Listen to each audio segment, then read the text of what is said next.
This is problem 2.60 or 2.60 on page 51. Two cables tied together at C are loaded as shown. Determine the range of values of P for which both cables remain taut. Okay. Sounds interesting. So the setup is as follows. We've got a wall. We've got a couple of cables mounted on that wall at B and at A. And those cables come together at a point. There's a force P with direction based on a 3, 4, 5 triangle and a 120-pound force acting downward. Now the angle of A from vertical is 30 degrees. So if we take a free body diagram, here's our solution. If we take a free body diagram of this point, which I think has a name, what do they call it? Yeah, they called it C. We take a free body diagram of point C, what forces do we have? Well, we've got P, we've got the 120-pound load, we've got the tension in B, and we've got the tension in A. Now I just called the tension in A, I just called that A. And the tension in B I simply called B. Now if we sum forces on this point C in the horizontal direction, what do we have? Well, negative B, because B only acts in the horizontal direction, not 120, that doesn't give us anything, minus A, the component of A, times what? Well, here's the angle, so we need the sine of 30 degrees, plus how much of P? Well, we need 3/5 of P, you see, because 3/5 is the percentage of P that's horizontal, so plus P times 3/5. That sum has to come to 0. If we sum forces in the vertical direction, well, then we have negative 120 pounds acting downward. So there it is. B doesn't appear in the equation, but both A and P do. To get the vertical component of A, let's see, A is positive, so plus A times, that would be the cosine of 30 degrees. P, on the other hand, would have the 4/5 side contributing to the vertical direction. So that sum has to be 0. Now,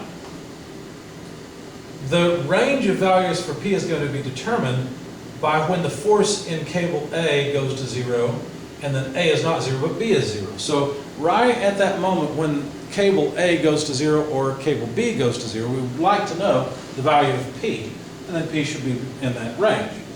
So if A equals 0, then summing forces in the y direction will give me P immediately, right? So rearranging this equation, we'd have 4/5 P equals 120, because A would simply drop out. And so P would be 150 pounds once you do the math. Okay. Could I calculate the tension in B? Sure, I could, but I don't really care. Right? They didn't ask for the tension in B during that time. Okay, so what if B is 0? Well, if B has no force in it, it's just at that point where the force in it goes to 0, then summing forces in the horizontal direction with B 0 tells me, well, let's see, we got 0 minus A sine 30 degrees plus P times 3/5. The sum is equal to 0. We call this equation 1.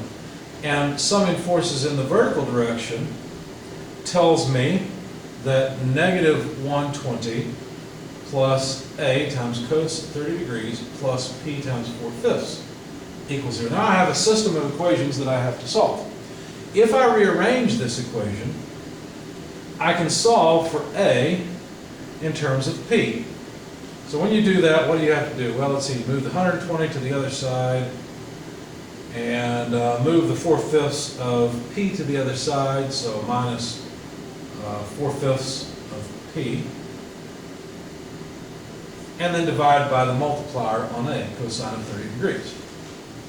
Now I can take that and plug that into equation 1. So let's do that. Here's equation 1.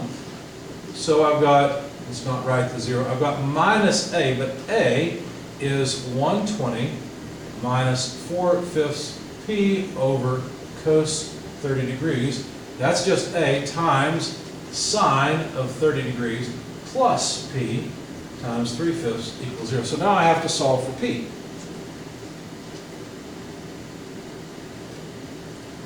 Now you might notice that sine over cosine is actually tangent.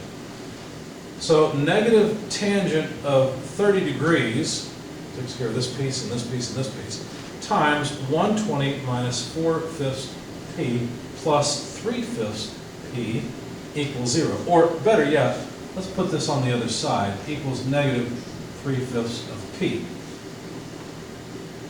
Now I'd like to get P by itself. So what I'll need to do is expand this. So negative tan 30 degrees times 120, let's do it this way, minus 120 times tan of 30 degrees plus 4/5 tan 30 degrees P equals negative 3/5 P.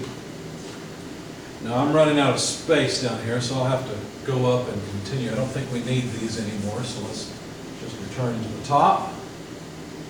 See what happens. So we've got negative 120 tangent 30 degrees equals negative 3/5 P minus 4/5 tangent 30 degrees P.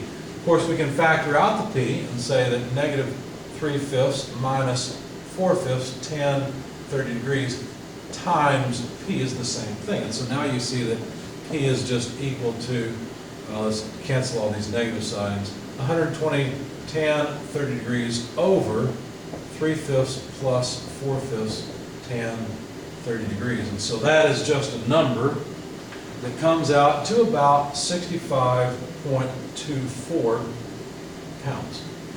So from our first part where A is 0, P can be 150 pounds.